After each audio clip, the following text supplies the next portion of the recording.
So let us start. First application for the Gauss theorem. Field due to infinite long straight wire. Infinite long straight wire के लिए electric field calculate करनी है.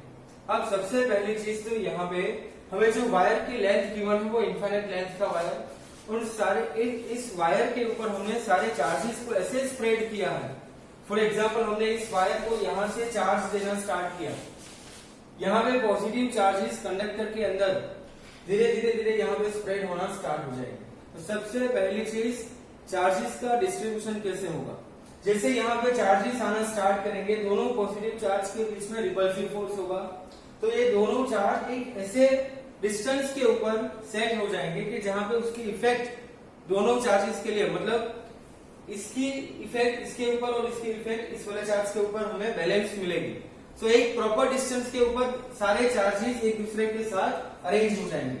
सो ये distance हमने decide नहीं किया. जैसे हमने चार्ज को स्प्रे करना स्टार्ट किया, सारे चार्जेस वन बाय वन ऐसे अरेंज हो जाएंगे कि जैसे हमने इक्वली स्पेसिंग के साथ उसको यहाँ पे शो किया है. बिकॉज यहाँ पे जितना रिपल्सिव फोर्स इस वाले चार्ज का इस वाले चार्ज के साथ होगा, सेम रिपल्सिव फोर्स इस वाले चार्ज का इस वाले चार्ज के साथ भी होगा. तो सारे चार्जेस अपने आप को ऐसे रीअरेंज करेंगे कि इक्वली वायर के अंदर स्प्रेड हो जाएंगे. अब इस चार्जेस की वजह से एक पॉइंट के ऊपर हमें इलेक्ट्रिक फील्ड कैलकुलेट करनी है. तो फर्स्ट डायग्राम में हमने इस वायर के अराउंड एक ऐसी सरफेस बनाई. इस सरफेस के ऊपर हमने point P, P1 and P2 को यहाँ पे अप्लाई किया. अब इस तीनों पॉइंट के लिए इस चार्जेस के लिए इलेक्ट्रिक फील्ड कितनी होगी, तीनों के लिए सेम होगी या डिफरेंट होगी. सो तीनों पॉइंट के लिए अगर हम डिस्टेंस मानेंगे, ये हमें 3 डायमेंशनली ये कंसीडर करना है. मतलब ये हमारा वायर होगा तो उसके अराउंड हमने ये सरफेस बनाई है. तो इस सरफेस के सारे पॉइंट के लिए इस वायर का डिस्टेंस, यहां से यहां तक का डिस्टेंस, यहां से यहां तक का डिस्टेंस और यहां से यहां तक का डिस्टेंस, सारे चार्जेस के लिए डिस्टेंस सेम हो जाएगा. अगर डिस्टेंस सेम हो जाएगा तो इलेक्ट्रिक फील्ड की वैल्यू, बिकॉज चार्जेस तो इस वायर के अंदर हमने इक्वली स्प्रेड किए हैं, सो चार्जेस की वैल्यू सारे पॉइंट्स के लिए सेम, सारे पॉइंट्स के लिए डिस्टेंस भी सेम. तो इलेक्ट्रिक फील्ड की वैल्यू भी हमें तीनों पॉइंट के लिए सिमिलर मिलेगी. इस वाले डायग्राम से ये एक पॉइंट हमें पता चलेगा E is equal to E1 is equal to E2. Second thing, ये इलेक्ट्रिक फील्ड कौन सी डायरेक्शन में होगी. If lambda is greater than 0 होगा तो electric field radially outwards. If lambda is less than 0 होगा तो इलेक्ट्रिक फील्ड रेडियली इनवर्स. इस वायर की लेंथ इनफाइनाइट है, तो इसीलिए हमें यहां से इस पॉइंट पे ये चीज पता चलेगी कि इलेक्ट्रिक फील्ड चार्जेस की पोजीशन पे डिपेंड नहीं करेगा, बिकॉज हमारे पास इनफाइनाइट लेंथ का वायर है और सारे चार्जेस को हमने इक्वली डिस्ट्रीब्यूट किए हैं, और वो इक्वली डिस्ट्रीब्यूट अपने आप से रिपल्सिव फोर्स की वजह से हो गए. सो चार्जेस की पोजीशन से इलेक्ट्रिक फील्ड की वैल्यू पे कोई डिपेंडेंसी नहीं आएगी. ये एक पॉइंट आपको याद रखना है इनफाइनाइट लार्ज वायर के लिए.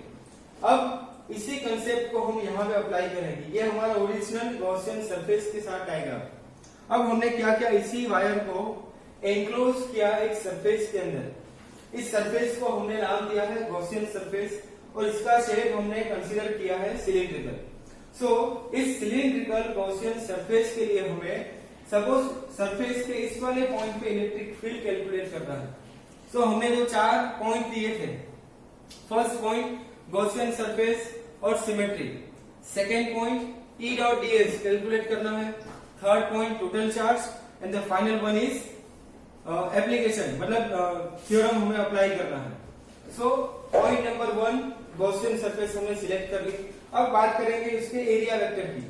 सो एक सिलेंडर, पूरा सिलेंडर हमने माना, इस सिलेंडर के बीच में हमने एक वायर को यहाँ पे कंसीडर किया. मतलब वायर तो इनिशियली था, उसके अराउंड हमने सिलिंड्रिकल सरफेस को मान लिया. इस सरफेस को हमने नाम दिया गॉसियन सरफेस. अब इस सरफेस के लिए इस वायर से एंगल की बात करेंगे, थीटा की, सिमेट्री की. सो इस वाले पॉइंट से ये पॉजिटिव चार्ज, तो इलेक्ट्रिक फील्ड रेडियली आउटवर्ड्स. इस वाले सरफेस के लिए ये एक सरफेस, ये एक सरफेस, ये पूरा एक कर्व सरफेस होगा, बिकॉज सिलेंडर है ये पूरा. सो कर्व सरफेस, और ऊपर की ये जो सरफेस होगी ये वाली, इस सरफेस को हमने नाम दिया है फ्लैट सरफेस, और इस वाली सरफेस को हमने नाम दिया है कर्व सरफेस। हमारा जो ऑब्जेक्ट है यहाँ पे वन डायमेंशनल ऑब्जेक्ट, मतलब एक सिंगल वायर है। सो यहां से इलेक्ट्रिक फील्ड रेडियली आउटवर्ड्स, इसी के लिए इस कर्व सरफेस के लिए एरिया वेक्टर भी होगा डेल्टा एस, मतलब theta is equal to 0 degree. इस वाली सरफेस की बात करेंगे फ्लैट सरफेस के लिए, फ्लैट सरफेस के लिए इलेक्ट्रिक फील्ड तो रेडियली आउटवर्ड्स होगी एक पूरा वायर, और इस सरफेस के लिए इसका एरिया वेक्टर होगा इस डायरेक्शन में, मतलब 90 डिग्री, और यहाँ पे 0 डिग्री। तो ये फर्स्ट पॉइंट के अंदर हमने सरफेस गॉसियन सरफेस सिलेक्ट की और उसी के बेस पे उसकी सिमेट्री। तो पॉइंट नंबर 1 क्या बनेगा हमारा, consider cylindrical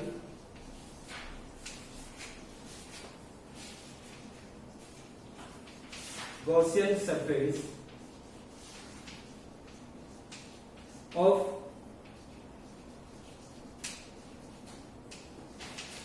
radius r and length l, length l and radius r की हमने गॉसियन सरफेस सिलेक्ट की। अब सेकेंड पॉइंट सिमेट्री की बात करेंगे। Symmetry here for curved surface, अब आपको पता होगी ये कर्व सरफेस मतलब ये वाली सरफेस, और फ्लैट सरफेस मतलब ये ऊपर नीचे वाली surface. So for curve surface angle between electric field vector and area vector is 0 degree. Second one, for flat surface,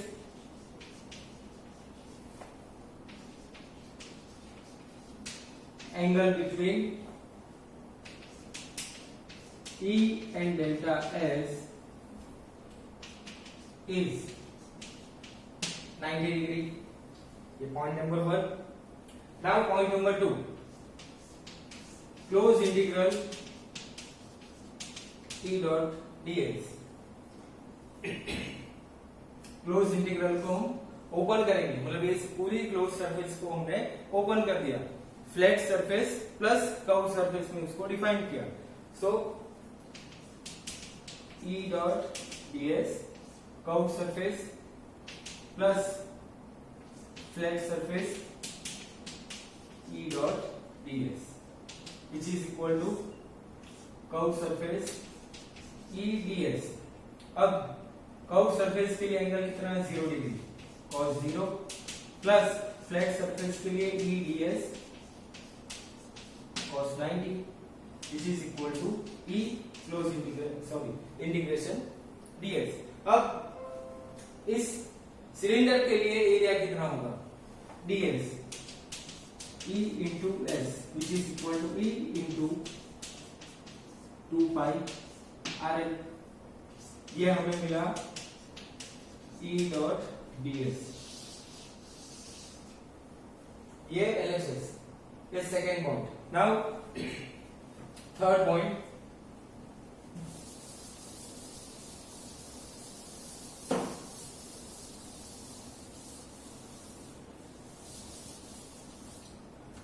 third point क्या था हमारा, टोटल चार्ज मतलब RHS,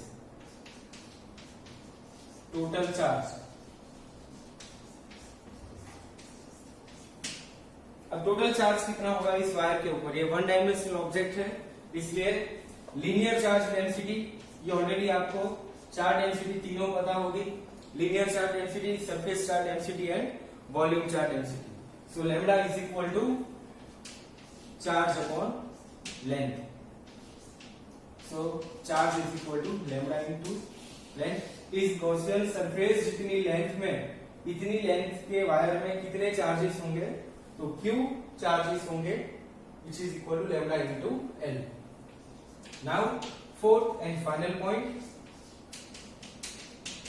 E dot ds which is equal to summation q upon epsilon 0.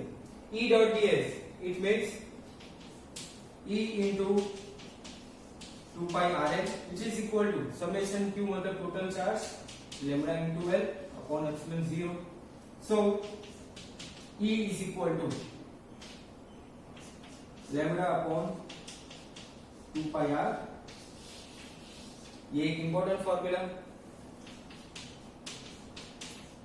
E is equal to lambda upon 2 pi R epsilon 0 vector form में.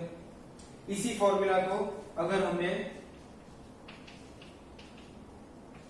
2 lambda upon 4 pi epsilon 0 R इस form में लिखा, मतलब formula को ऊपर नीचे हमने इस टर्म को 2 से डिवाइड एंड मल्टीप्लाई किया. सो 2 lambda upon 4 pi epsilon 0 into R. अब ये 1 upon 4 pi epsilon 0 R इसको हम लिखेंगे K. So 2K lambda by R. Reason K is equal to 1 upon 4 pi epsilon 0.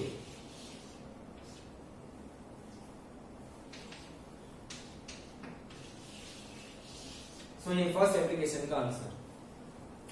First, infinite straight wire, Gaussian surface हमने cylindrical मान ली, length cylinder की L, radius R. इसके बेस पे first point हमने सिमेट्री के साथ डिफाइन किया, सेकंड पॉइंट में LHS कैलकुलेट किया, थर्ड पॉइंट में RHS एंड फोर्थ पॉइंट में थ्योरम अप्लाई किया. सो ये हमारा basic and final answer for the first application of Gauss theorem. So इसका स्क्रीनशॉट ले लीजिए. इसके बाद हम सेकंड एप्लीकेशन स्टार्ट करेंगे.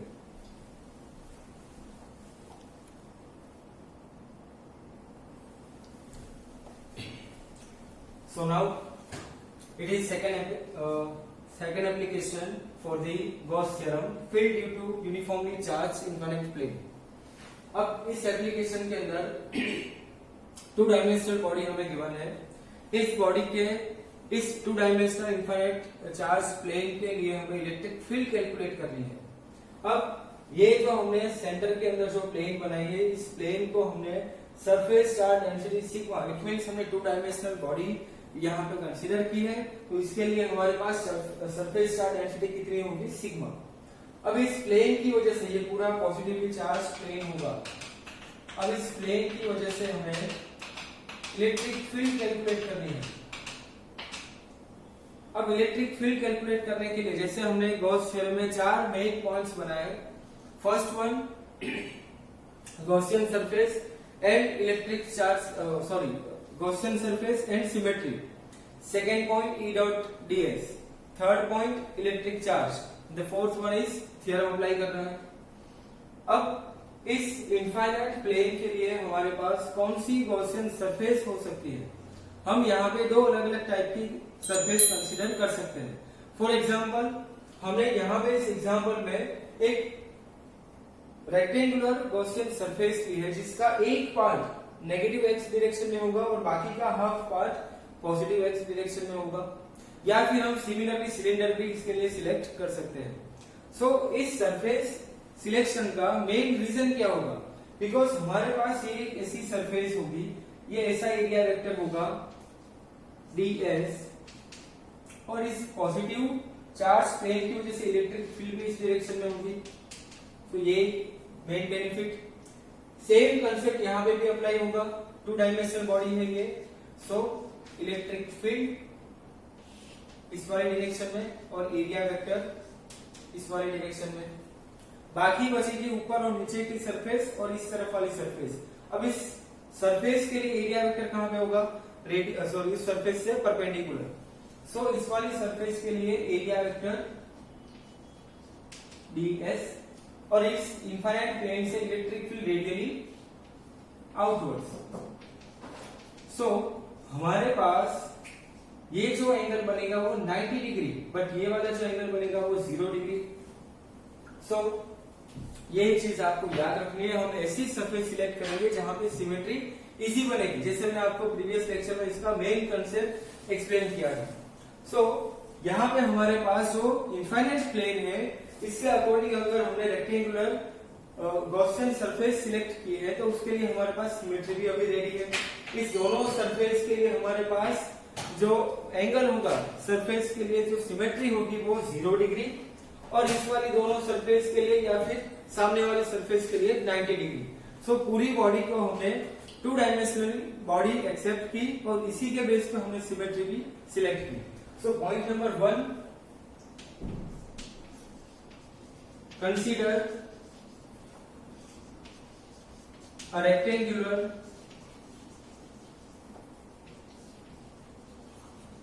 Gaussian surface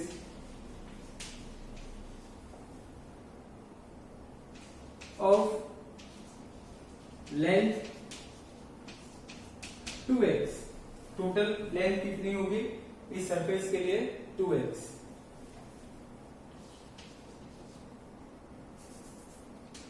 first half part is in negative x direction and second half part is in positive x direction। अगर इसके लिए हम यूनिट वेक्टर मानेंगे तो आर के होगा और इसके लिए माइनस आर के नेगेटिव डायरेक्शन में। अब symmetry,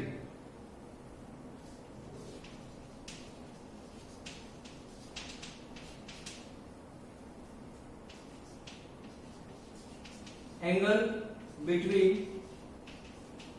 electric field vector and area vector for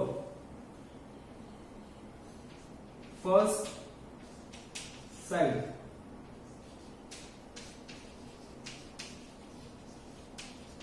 इसीलिए हमने यहां पे नंबर दिया ये 1, नंबर 1 और ये नंबर 2। तो फर्स्ट साइड के लिए इलेक्ट्रिक फील्ड के लिए थीटा कितना होगा? Theta is equal to 0 degree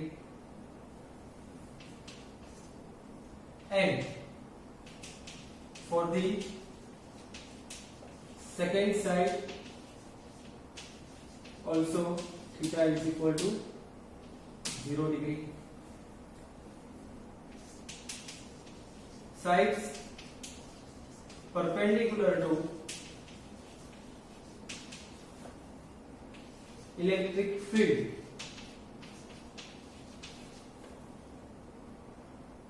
sides perpendicular to electric field are not responsible for the flux। Reason theta is equal to 90 degree। So ये point number 1। Now point number 2,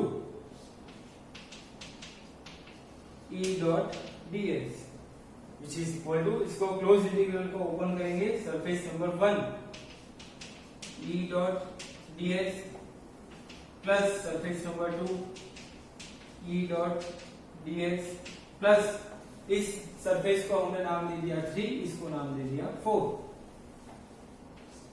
third E dot ds plus 4 E dot ds।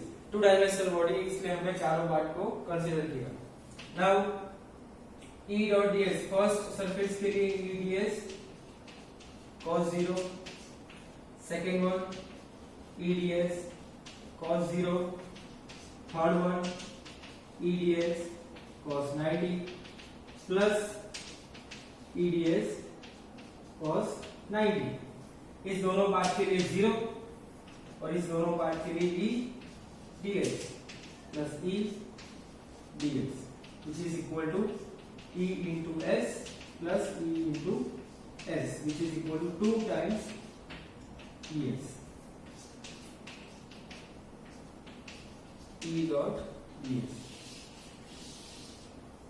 ये हमारी LHS side, left hand side आ गई Gauss theorem की। Now third point, third one total charge. Total charge के लिए अब यहां पे infinite plane surface charge density हमने कंसीडर की। So surface charge density, surface charge density sigma is equal to E charge Q upon area S. So total charge is equal to sigma into S. ये point number 3। Now the last one, E dot ds is equal to summation q upon epsilon 0. So E dot ds LHS यहां से 2 times es is equal to summation q sigma s upon epsilon 0. So E is equal to sigma upon 2 epsilon 0. So ये second application का answer. सो इस application के अंदर आप cylinder भी consider कर सकते हो। सिलेंड्रिकल सरफेस के लिए भी सेम कंसेप्ट होगा, वहां पे कर्व्ड सरफेस होगी, यहाँ पे हमने फ्लैट सरफेस मान ली सारी, इसलिए हमने नंबरिंग दिया 1 2 3 4। सो इस एप्लीकेशन के अंदर हमने 2 डायमेंशनल बॉडी के लिए गॉस थ्योरम अप्लाई किया, जहां पे हमें इनफाइनाइट लार्ज प्लेन दिया है 2 डायमेंशनल बॉडी। और पॉइंट नंबर 1 में हमने सिमेट्री डिफाइन की तीनों सरफेस के लिए, तीनों मेन सरफेस जो left side, right side and upper lower front end backward के साइड थी। सो 3 सरफेस के लिए सिमेट्री। सेकेंड पॉइंट में क्लोज इंटीग्रल को हमने ओपन किया तो फाइनल फॉर्म मिला हमें LHS। थर्ड पॉइंट में सरफेस चार्ज डेंसिटी को डिफाइन किया and the fourth point will be Gauss theorem. So ये हमारा final answer E is equal to sigma upon 2 epsilon 0 n के। अब नेक्स्ट हम लोग थर्ड एप्लीकेशन स्टार्ट करेंगे, पहले इसका स्क्रीनशॉट ले लीजिए।